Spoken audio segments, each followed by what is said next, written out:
গল্পকথকে আবার সবাইকে স্বাগত। আমি পাপিয়া। আজকে পাঠ করে শোনাচ্ছি প্রেমেন্দ্র মিত্রের গল্প যখন সত্য হয়। শরৎচন্দ্রকে একটি গল্প লিখতে অনুরোধ করেছিল একটি মেয়ে। স্বনির্বদ্ধ অনুরোধ। মেয়েটা কিন্তু কাল্পনিক। রবীন্দ্রনাথই তাকে কল্পনায় সৃষ্টি করে তার জবানিতে শরৎচন্দ্রের কাছে তার নিজের অভিলাষের কথা জানিয়েছিলেন। আমার কাছে ওই রকমই একটি অনুরোধ নিয়ে সেদিন সন্ধ্যায় একজন এসেছিলেন। কাল্পনিক নয়, সত্যিই রক্ত মাংসের একটি মেয়ে, আমার সম্পূর্ণ অচেনা। শরীরটা ভালো ছিল না, মাত্রা ছাড়া লোডশেডিংয়ে মনটা ছিল বিগড়ে। পশ্চিমের খোলা ছাদে এসে বেশ একটু অপ্রসন্ন মনেই বসেছিলাম। এরই ওপর বাড়ির কাজের লোকটির কাছে কি একজন আমার সঙ্গে এই সন্ধ্যায় দেখা করতে এসেছেন খবর পেয়ে একেবারেই খুশি হতে পারলাম না। বিরক্তির স্বরে জানাতে বললাম যে এরকম অসময়ে আমার পক্ষে কারোর সঙ্গে দেখা করা সম্ভব নয়। যিনি এসেছেন তিনি যেন আর কোনো দিন সকালের দিকে দেখা করতে না আসেন, আর আসার আগে ফোন করে সময়টা ঠিক করে নেন যেন। আমার নির্দেশটা শুনেও আমার অনুচরটি কেমন দ্বিধাগ্রস্ত হয়ে দাঁড়িয়ে থাকাতে দেখে অবাক হয়ে বললাম, কি হলো, অমন করে দাঁড়িয়ে রইলি? আগে আমার অনুচর তার মনের কথাটা প্রকাশ করেই ফেলল। কত দূর থেকে এসেছে, ভদ্র বাড়ির অমন সুন্দর মেয়ে লোক, তাকে ফিরে যেতে বলবো? আপনি তো এমনিই বসে আছেন। ধমক দিয়ে তাকে থামিয়ে দিতে পারতাম, তার দিলাম না। ভদ্র বাড়ির মেয়ে, আবার সুন্দর বলতে কি দেখে আমার অনুচরটির এত সহানুভূতি হয়েছে সে বিষয়ে একটু কৌতূহলী তখন জেগেছে। ধমক না দিলেও গলায় একটু বিরক্তির সুরে রেখেই বললাম, তা তোমার অত যখন ভক্তি, তখন একটা চেয়ার এনে এখানে পেতে দাও, তারপর ডাকো তাকে।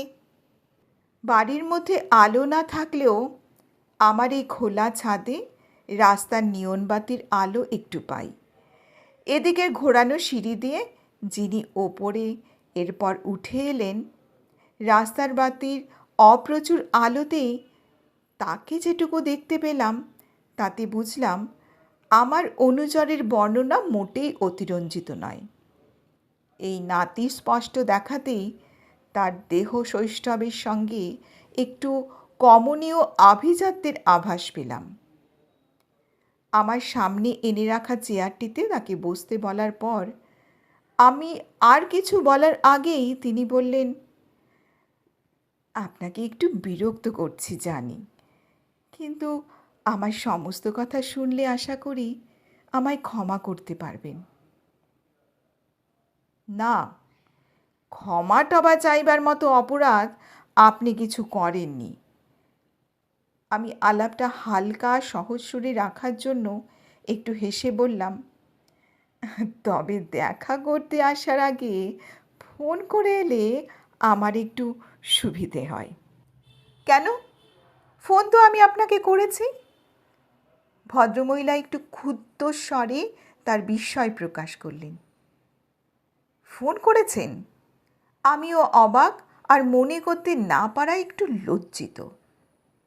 হ্যাঁ, পরশু বিকেলবেলায়। ভদ্রমহিলা আমায় মনে করিয়ে দিলেন, আপনার সঙ্গে দেখা করতে চাই বলায় আপনি সঠিক তারিখ দিতে পারেননি। সপ্তাহখানেক বাদে আবার ফোন করতে বলেছিলেন, কিন্তু অতদিন অপেক্ষা করা আমার পক্ষে সম্ভব নয়। আর আমার দেখা করতে চাওয়ার কারণটা একটু অদ্ভুত হলেও আমার দিক থেকে অত্যন্ত জরুরি বলায় 2-3 দিন বাদে সন্ধ্যের দিকে এসে দেখা পান কি না দেখতে বলেছেন। নিশ্চিত কিছুর আশা অবশ্য আপনি দেননি। আমার আর অপেক্ষা করা সম্ভব নয় বলে আমি আজ তাই ভাগ্য পরীক্ষা করতেই এসেছি। প্রায় এক নিঃশ্বাসে এতগুলো কথা বলার পর একটু থেমে মেয়েটি আবার বললে, আমার নামটাও চিনে রাখেন এই আশায় আপনাকে জানিয়েছিলাম। কথাগুলো শুনতে শুনতে সবই আমার তখন মনে পড়েছে। বিকেলের দিকেই ফোনটা এসেছিল ঠিকই, আমার এক নাতনি ফোনটা ধরে কি একজন অচেনা মহিলা আমার সঙ্গে কথা বলতে চাইছেন বলে আমায় ডেকে দিয়েছিল। কাগজে লেখা ছপাতার নিজের লেখা গল্প কি কবিতা দেখিয়ে নিয়ে যাবার জন্য আকুল আবেদন কেউ করছে, এই অনুমান করে তারই উপযুক্ত যান্ত্রিক গলায় সাড়া দিয়ে ফোন ধরেছিলাম। ও প্রান্তের গলাটা শুনেই কিন্তু একটু চমকে উঠতে হলো। গলাটি মধুর, কিন্তু শুধু মাধুর্য নয়, তার আরও এমন কিছু বিশেষত্ব আছে যাতে তার প্রতি একটু অতিরিক্ত মনোযোগ আপনা থেকে আকৃষ্ট হয়। না, লেখা ছাপাবার বা দেখাবার অনুরোধ নয়, কথাগুলো যা শুনলাম সম্পূর্ণ আলাদা জাতের। প্রথমে আমি ফোনটা ধরেছি কিনা জিজ্ঞাসা করে নিয়ে ও প্রান্তের মেয়েটি বললেন, দেখুন, একটা বিশেষ কারণে আপনার সঙ্গে যত তাড়াতাড়ি সম্ভব আমি দেখা করতে চাই। ভক্ত না হলেও আমি আপনার একজন অনুরাগী পাঠিকা। সেই হিসাবে দেখা করার একটা দিন ও সময় জানাবেন কি? দেখা করার প্রয়োজনটা যাই হোক, তার জন্য অনুরোধের ধরনটা ঠিক সাধারণ নয়। তাই গলাটা নেহাত যান্ত্রিক ও শুষ্ক না রেখেই বললাম, একেবারে সঠিক তারিখ আর সময় বলে দেওয়াও হপ্তাখানেকের আগে সম্ভব হচ্ছে না। না, তাতে বড় বেশি দেরি হয়ে যাবে। ও প্রান্তের গলায় অধৈর্যের সঙ্গে একটু কাতরতাই যেন ফুটে উঠল। একটু সহানুভূতির সঙ্গেই তাই জিজ্ঞাসা করলাম, আচ্ছা, আপনার দরকারটা কীরকম একটু জানতে পারি? না। এবার শান্ত অথচ দৃঢ় স্বরে মেয়েটি জানালে, আমার যা দরকার তা সামনাসামনি ছাড়া বলা যাবে না। তাহলে 2-4 দিনের মধ্যে সন্ধ্যের দিকে এসে খোঁজ করতে পারেন। বাড়িতে যে থাকবই সে কথা কিন্তু দিতে পারছি না, হয়তো ফিরেও যেতে হতে পারে। তা হোক, মেয়েটি মন স্থির করে নিয়েই জানালেন, দেখা না পেতে পারি জেনেও 2-4 দিনের মধ্যেই আমি যাব। আমার নামটা হয়তো মনে থাকবে না, তবু বলছি। মেয়েটি ফোনে জানালো নামটি। সমস্ত ঘটনার সঙ্গে এখন মনে পড়ায় আগ্রহ ভরেই জিজ্ঞাসা করলাম, আপনার নাম তো অপলা। আর আপনি কেন? মেয়েটি প্রতিবাদ জানিয়ে বললে, আমায় তুমিই বলুন। আর নামটা সেদিন অপলা বলেছিলাম বটে, কিন্তু সেটা শুধু এই ভেবে যে নামটা মামুলি না হলে মনে রাখতে পারেন, আমার আসল নাম বিশাখা। সেটাও তো খুব মামুলি নাম নয়।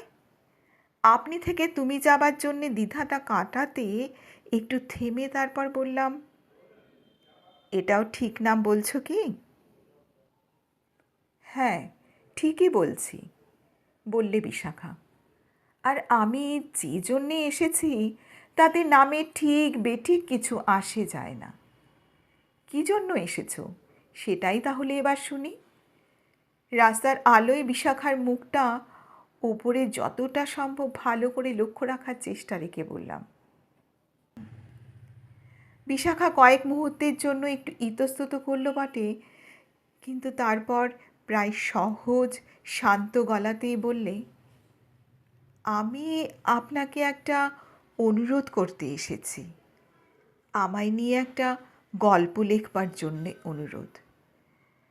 মনে মনে হেসে একটু চুপ করে থেকে বললাম, তোমার বদান্যতার জন্য ধন্যবাদ, কিন্তু এরকম দয়া কেন? আমার গল্পের পুঁজি কি ফুরিয়ে গেছে মনে হচ্ছে? এরকম রূঢ় বিদ্রূপে যতটা আহত হবে ভেবেছিলাম, বিশাখা তা কিন্তু মোটেই হলো না। বরং অবিচলিতভাবে আমাকে উল্টে আঘাত দিয়ে বললে, অমন সস্তা নাটকের মার্কা মারা লেখক চরিত্রের মতো কথা বলছেন কেন?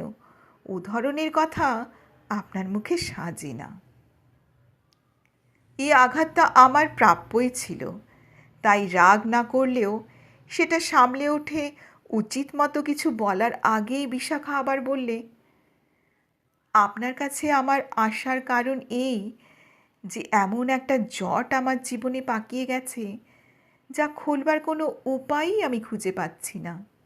আপনি লেখক, অনেক রকম মানুষের অনেক রকম জীবনের জটিলতার টানা পোড়েন দিয়ে আপনাকে গল্প বুনতে হয়। আমার জীবনের জটটা নিয়ে গল্প বুনতে বুনতে হয়তো আপনি জটের গেরোটা কী ধরনের আর তার খোলার ফাঁসটা কোথায় বার করে ফেলতে পারেন। যে অনুরোধ আজ আপনাকে করতে এসেছি তা যে কতখানি অন্যায় আবদার তা তো ভালো করেই বুঝি। তবুও এমন সর্বনাশের মুখে আজ দাঁড়িয়েছি যে হয়তো আপনার কাছেই নিজেকে বাঁচাবার পথের দিশা পাব এই আশায় নিরুপায় হয়ে সাহায্য ভিক্ষা না করে পারছি না। বিশাখার জীবনে কী জট যে পড়েছে তা জানি না, তবে তার মনেও যে সে জটের পাক যে লেগেছে তা স্পষ্টই বুঝতে পারলাম। নিজের কথাগুলোই সে ভালো করে গুছিয়ে বলতে পারছে না।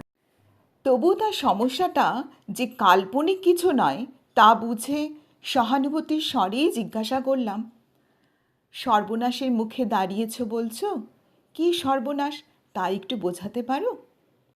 পারি বোধ হয়।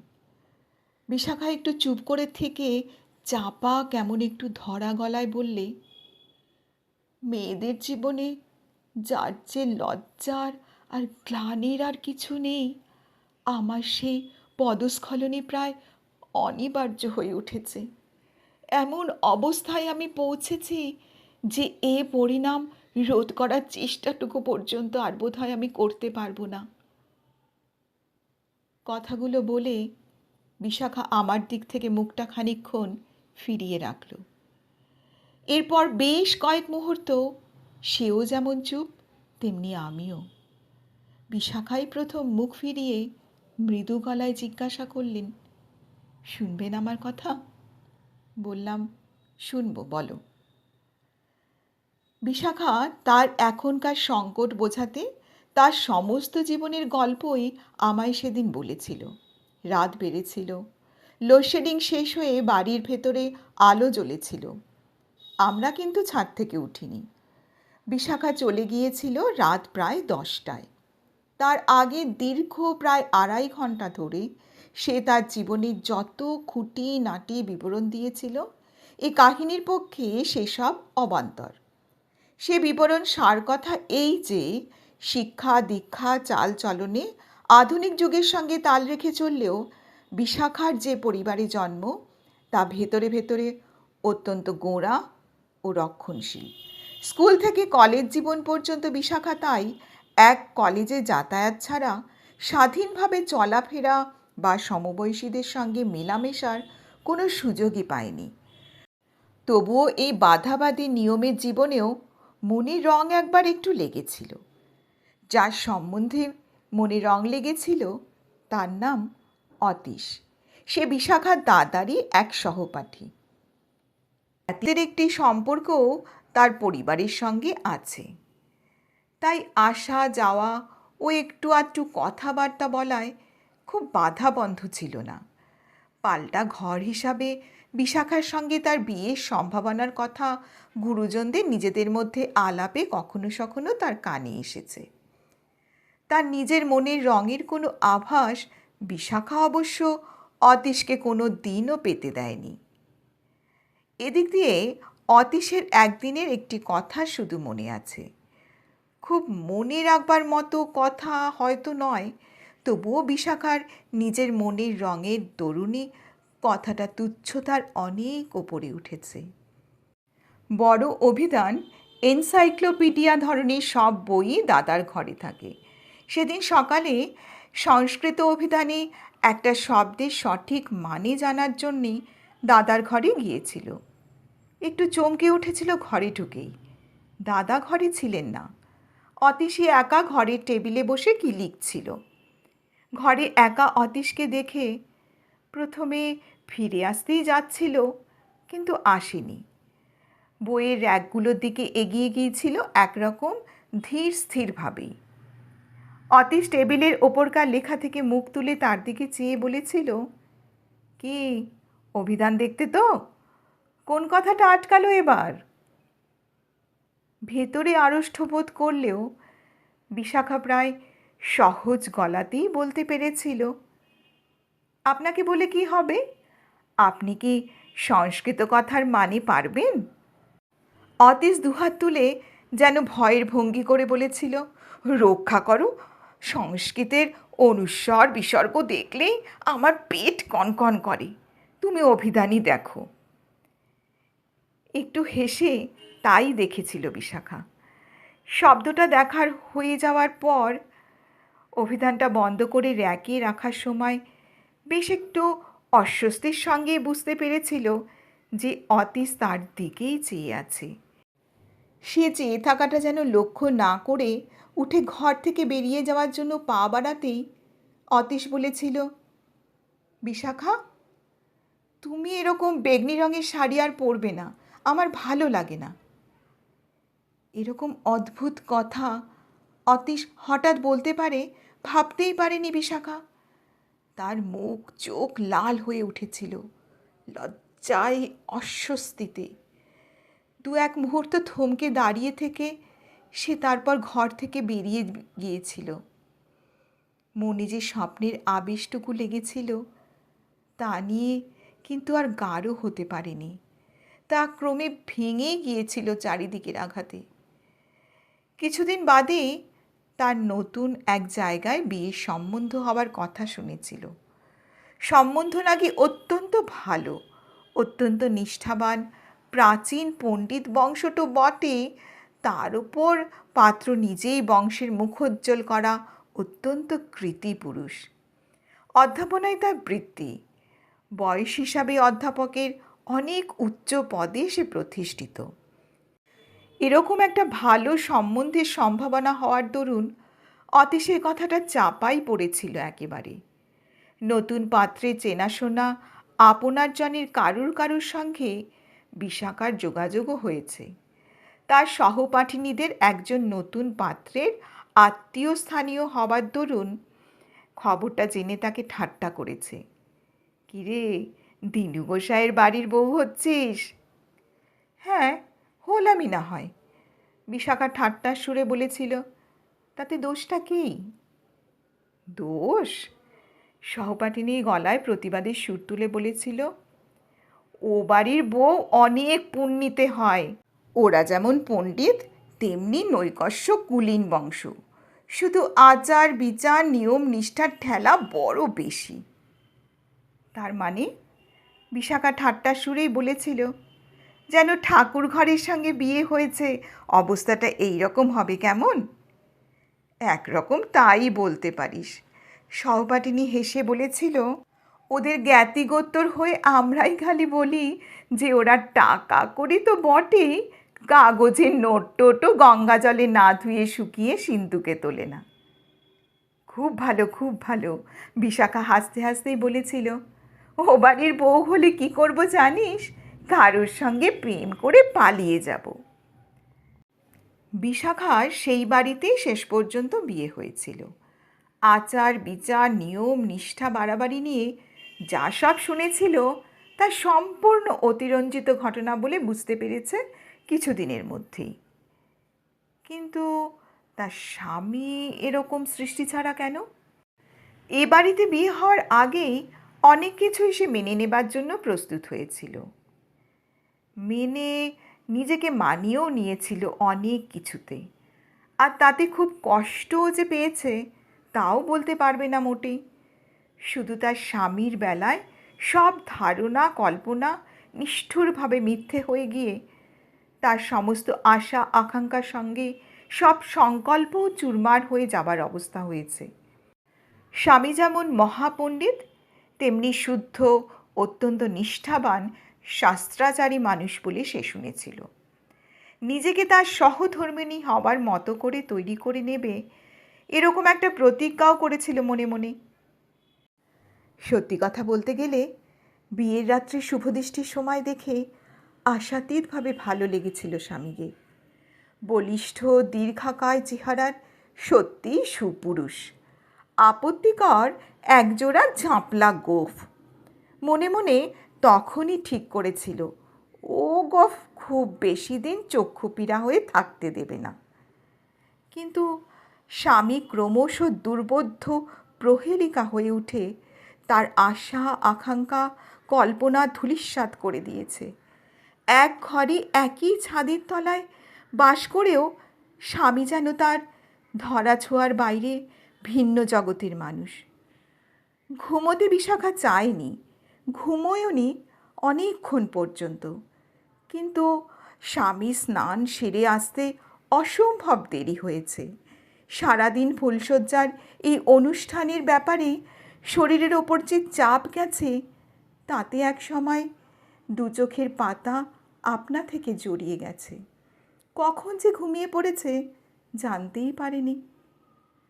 প্রায় শেষ রাতে ধর্মর করে উঠে পড়ে দেখছে সে প্রশস্ত বিছানায় গুটিসুটি পাকিয়ে ঘুমোচ্ছিল বটে, কিন্তু স্বামী বিছানায় শুতেই আসেনি।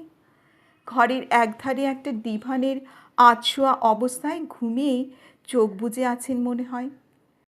স্বামীর সঙ্গে তার এ দূরত্ব তারপর থেকে এখনো পর্যন্ত আর ঘোচেনি। স্বামী যেন দূরত্বটা বাড়াবার চেষ্টাই করছেন ইচ্ছে করে। সকাল সন্ধ্যায় পূজা আহ্নিক যেন শেষ হতে চায় না। বিশাখার সঙ্গে দেখাই হয় নামমাত্র, কথাবার্তা দু চারটের বেশি হয় না। সে কথাবার্তা নববিবাহিতা স্বামী স্ত্রীর বলে মনে করার কোনো কারণ নেই। আজ আরেকটু চন্দন ঘষে রেখো, সে তার রক্তচন্দন 2। বিকেলে পাশের বাড়িতে আজ রামায়ণ পাঠ হবে, ইচ্ছে করলে পিসিমার সঙ্গে যেতে পারো। এরকম একটু আধটু আলাপের বেশি দুজনের মধ্যে আর কোনো যোগাযোগই ছিল না। স্বামীর আপনার লোকজনের মধ্যেও এ ব্যাপার নিয়ে কথাবার্তা যে একেবারে হয়নি এমন নয়। আত্মীয় স্থানীয়া বিশাখার সমবয়সী মেয়েদের একজন তো বলেই ফেলেছিল বিশাখার কাছে, বিয়ের পরই তো যোগুদার পুজো পাঠ ধর্মকর্মের বাসনা কেন যে এত বেড়েছে জানি না ভাই। ওই রকম আরেকটি সমবয়সী মেয়ে ঠাট্টার ছলে যা বলেছে তাতে বিশাখা হাসবে না কাঁদবে ভেবে পায়নি। তার স্বামী নাকি বিয়ের আগে কবে জোর গলায় বন্ধুদের কাছে বলেছিল প্রেম না করে সে বিয়ে করবে না। মনের বিষাদটা যখন হতাশায় গিয়ে নামার আর দেরি নেই, তখনই সেই প্রথম চিঠিটা এসেছিল অজানা কারুর কাছ থেকে। চিঠিটা ইংরেজিতে লেখা, ছোট চিঠি, মাত্র ক লাইনে। চিঠি না লিখে পারলাম না বিশাখা। সব কিছু শূন্যময় হয়ে গেছে। এই শূন্যতা নিয়েই কি জীবন কাটবে? বাড়ির যে দুপুরবেলা এ বাড়ির নিজস্ব ডাকবাক্স থেকে সব চিঠি এনে বড় দালানের একটা টেবিলের ওপর চাপা দিয়ে রেখে যায়। বাপের বাড়ি থেকে কোনো চিঠি এসেছে কিনা দেখতে গিয়ে ইংরেজিতে ঠিকানা লেখা চিঠি দেখে অবাক হয়েছে। ঘরে এসে চিঠি খুলে পড়ে কাঠ হয়ে গেছে ভয়ে। এই চিঠি যদি আর কারো হাতে পড়তো! কিন্তু এমন চিঠি কে তাকে লিখতে পারে? ভাবতে গেলে একজন, হ্যাঁ, শুধু একজনের কথাই ভাবা যায়। হাতের লেখা বিশাখা জানে না, কিন্তু হাতের লেখা যদি তারই হন, তাহলেও এমন একটা চিঠি সে লিখবে এ কথা বিশ্বাস করাই যে শক্ত। তাহলে কি এখন সে করবে? কি তার করা উচিত? স্বামীকে চিঠিটা দেখানো? তাই দেখাবে বলেই সে ঠিক করেছে, কিন্তু শেষ পর্যন্ত তা পারেনি দ্বিধায় সংকোচে। স্বামী কি বুঝবেন সেই অনিশ্চয়তার ভয়ে? তাছাড়া যে স্বামী পূজা পাঠ ইত্যাদি ব্যাপারে তাকে দিয়ে দু একটা সামান্য কাজ করবার প্রয়োজন ছাড়া তার সঙ্গে কোনো আলাপই করে না, তাকে সে কেমন করে হঠাৎই চিঠির কথা বলবেই বা কি? বলবে কি যে তার নামে কি একজন ইংরেজিতে একটা চিঠি পাঠিয়েছে? না, তা বলতে সে পারেনি। এরকম চিঠি সম্বন্ধে কিন্তু খুব সাবধান হয়েছে। প্রতিদিন দুপুরে কি বাইরের ডাকঘর থেকে চিঠিপত্র এলে দালানে রাখার পরেই বিশাখা সেখানে গিয়ে চিঠিগুলো হাতড়ে দেখেছে। 3-4 দিন ওরকম কোনো চিঠি আসেনি। বিশাখা একবার ভেবেছিল ওরকম চিঠি আর হয়তো থাকবে না। না এলে নিশ্চিন্ত হবারই কথা, নিশ্চিন্ত আর খুশি। কিন্তু ঠিক হয়েছিল কি?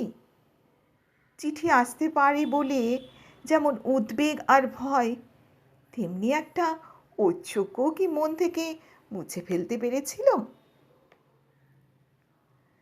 চিঠি কিন্তু আবার এলো দিন 5 বাদে। সংক্ষিপ্ত চিঠি, কিন্তু তীব্র আবেগ যেন কাঁপছে। আর পারছি না বিশাখা, আর পারছি না। এক মিথ্যা অন্ধ সংস্কারের কাছে বলি হওয়ার জন্যেই কি জন্মেছি? বিশাখা, সাহস করো। পরের চিঠি 3 দিন বাদে। তোমাকে একটু দেখতে চাই বিশাখা, একবার ক্ষণিকের জন্য। তোমার এ বাড়িতে গোড়ামি যাই থাক, তোমার স্বাধীনভাবে বাইরে যাওয়া আসা সম্বন্ধে বাধা নিষেধ নেই বলেই জানি। কাল একবার পোস্ট অফিসের সামনে ফুটপাতে ডাকবাক্সে একটা চিঠি ফেলার ছলে এসো, আমি পথ চেয়ে থাকব। সমস্ত রাত সেদিন ঘুমোতে পারিনি বিশাখা, কী সে করবে ঠিক করতে না পেরে। শেষ পর্যন্ত মন শক্ত করে ঠিক করেছিল সে যাবে। গেলে অতীশের সঙ্গে দেখা হবে এ বিষয়ে সে নিঃসন্দেহ। তাই যাবে, দেখা দেওয়ার জন্যে নয়, অতীশকে এরকম চিঠি লিখতে বারণ করার জন্যেই। বিশাখা সত্যিই গিয়েছিল তারপর দিন। ইচ্ছে করেই শাড়িটা পরে গিয়েছিল বেগুনি রঙের। অতীশের সঙ্গে কিন্তু দেখা হয়নি। যে কোনো কারণেই হোক অতীশ দেখা দিতে চায়নি বলে বুঝেছে বিশাখা। চিঠি অবশ্য 2 দিন বাদে ঠিক পেয়েছে। চিঠিতে বেগুনি রঙের শাড়িটা সম্বন্ধে একটু কিছু লেখা থাকবে মনে করেছিল বিশাখা, কিন্তু সেরকম কোনো উল্লেখই ছিল না তাতে। শুধু 3টে আকুল ছত্র। তোমাকে দেখলাম বিশাখা, এই দেখা যে কতখানি যন্ত্রণা আর কি তীব্র আনন্দ তা বোঝাতে পারবো না। কাছে গেলে কি করে বসতে পারে জানি না বলেই দূর থেকেই চলে এলাম। আমি তৈরি হচ্ছি বিশাখা, পরের চিঠির জন্যে অপেক্ষা করো। এই চিঠি পাবার পরেই বিশাখা আমার কাছে এসেছিল, আর এ পর্যন্ত সমস্ত কাহিনী শুনিয়ে তাকে নিয়ে একটা গল্প লিখতে বলেছিল আমি দিশেহারা, আমায় নিয়ে গল্প লিখলে আপনি হয়তো আমার এই নিদারুণ সংকট থেকে মুক্তির একটা পথ পেয়ে যেতে পারেন। দোহাই আপনার, আপনি আমায় নিয়ে একটা গল্প লিখুন। আমি সে গল্প শুনতে আসবো 2 সপ্তাহ বাদে, ঠিক এমনি সময়। আমি সে গল্প লিখতে পারিনি, বিশাখাও আসেনি 2 সপ্তাহ বাদে। তার বদলে 1 মাস বাদে তার একটা চিঠি পেয়েছি। তাতে সে লিখেছে, আপনি গল্প লিখেছেন কিনা জানি না, তবে আমার তার আর শোনার দরকার নেই। নিজের সমস্যা আমি নিজেই সমাধান করেছি। আমি পালিয়ে এসেছি আমায় যে চিঠি লিখত তারই সঙ্গে। আপনার সঙ্গে দেখা করে আসার পর 2টি অমনি বেনামি চিঠি আমি পাই। দ্বিতীয় চিঠিটি আমার নিয়তিরই পাঠানো বলতে পারি। সেই চিঠিতে বেশি কিছু লেখা ছিল না, শুধু লেখা ছিল, সব ব্যবস্থা পাকা বিশাখা, এই খামের মধ্যে একটা টিকিট পাবে। রাত 7:30টার হাওড়া 8 নম্বর প্ল্যাটফর্ম থেকে যে ট্রেন ছাড়বে তার একটা ফার্স্ট ক্লাস কুপে রিজার্ভ করে রেখেছি। আমার দেখা পাও বা না পাও, তুমি সোজা গিয়ে সেই কুপে বসবে টিকিট দেখিয়ে। সঙ্গে কোনো কিছু আনার দরকার নেই, আমি সময়ে যাব জানবে। এই চিঠি পেয়ে তখনই মন স্থির করে ফেলেছিলাম, এবার যা হয় হোক, স্বামীকে এ চিঠি দেখাবই। সেদিন রাত্রে সেই চেষ্টাই করেছিলাম। স্বামীর পুজোর কি আয়োজনের কথা বলতে আমায় ডেকে কথা বলতেই বাধা দিয়ে বলেছিলাম, শোনো, একটা দারুণ দরকারি কথা তোমাকে আমার বলার আছে, আর এক্ষুনি তা না বললেই নয়, কারণ আমাদের জীবনের বর্তমান ভবিষ্যৎ সব কিছু তার ওপর নির্ভর। আর কিছু বলতে পারিনি। স্বামী অধৈর্যের সঙ্গে আমার কথায় বাধা দিয়ে বলেছেন, যাক যাক, ও কথা কাল রাত্রে কি পরশু সকালে বলো, এখন যা বলছি শোনো। স্বামী এরপর তার পুজোর জন্য একটা করণীয় আমার বিশদ করে বুঝিয়েছেন। আমিও তৎক্ষণাৎ মন স্থির করে নিয়ে সম্পূর্ণ নীরব হয়ে গেছি। পরের দিন ঠিক সময়ে মিনিট 20 আগে হাওড়া স্টেশনে গেছি। টিকিট দেখিয়ে কামরা খুঁজতে গিয়ে জেনেছি কূপটা সাধারণ ফার্স্ট ক্লাসের নয়, এয়ার কন্ডিশন ফার্স্ট ক্লাস। কয়েক মিনিটের দ্বিধাদ্বন্দ্ব করে তারপর কোচটি খুঁজে নিয়ে তাতে ঢুকেছি। এয়ার কন্ডিশন কাচের বাইরে দরজা যেন নিশ্চিন্ত হয়ে বন্ধ হয়ে গেছে। কন্ডাক্টর গার্ড কূপটি দেখিয়ে দিয়েছেন আমায়, যেন এক মৃত্যুর দরজা পার হয়ে সেখানে গিয়ে ঢুকেছে। না, কেউ তখনও সেখানে নেই। কামরা বেশ ঠান্ডা, তবুও কামরার ভেতরকার বেসিনের কল টিপে কিছু জল মুখে আর কপালে লাগিয়ে জানলার ধারে গিয়ে বসেছি। স্থির হয়ে বসতে পারছি না কিছুতেই। নিজের হাত ঘড়িটা দেখছি, সময় হয়ে এসেছে 4, তারপর 3, তারপর মাত্র 2 মিনিট। আর অস্থির হয়ে উঠে পড়েছি। কিছুতেই আর থাকতে পারবো না এখানে, কিছুতেই না। দরজা খুলে ফেলে অস্থিরভাবে বাইরে বের হতে গেছি, কিন্তু পারিনি। চিৎকার করে বলেছি, আমি নেমে যাব। নেমে যাবেন? কি একজন আমায় বাধা দিচ্ছে। কন্ডাক্টর গার্ডের কথা শুনতে পেয়েছি। কোথায় যাচ্ছেন? ট্রেন ছেড়ে দিচ্ছে। আর একজন আমায় বাধা দিয়ে ধীরে ধীরে কূপের ভেতর ঠেলে নিয়ে যেতে যেতে বলছে, কোথায় যাচ্ছ কোথায়? এই তো আমি রয়েছি। তুমি? কে তুমি? অবাক হয়ে চেয়ে দেখে বিমূঢ় বিহ্বল হয়ে গেছি। যে সযত্নে অথচ দৃঢ়ভাবে ভেতরে নিয়ে এসেছে তাকে আমি চিনতে পেরেছি। কামানো গোঁফ আর পোশাক আশাকের সম্পূর্ণ বদল সত্ত্বেও সে বিশ্রী গোঁফ তার মুখে নেই। পরনেও চমৎকার মানানসই পাজামা পাঞ্জাবি, মুখে মধুর একটা হাসি। হ্যাঁ, আমি যার সঙ্গে অভিসারে যাচ্ছি তিনি আমার স্বামী ছাড়া আর কেউ নয়। তিনিই এতদিন আমায় বেনামি প্রেমপত্র লিখে উদ্ভ্রান্ত করেছেন। আজকের গল্প এখানেই শেষ হলো। আমার গল্প পাঠ যদি ভালো লেগে থাকে তাহলে লাইক করো এবং বন্ধুদের সঙ্গে শেয়ার করো। আমার চ্যানেলটি যদি এখনও সাবস্ক্রাইব না করে থাকো তাহলে প্লিজ সাবস্ক্রাইব করে দিও। আবার ফিরে আসবো পরবর্তী একটি গল্প নিয়ে, তাই সঙ্গে থাকার অনুরোধ রইল।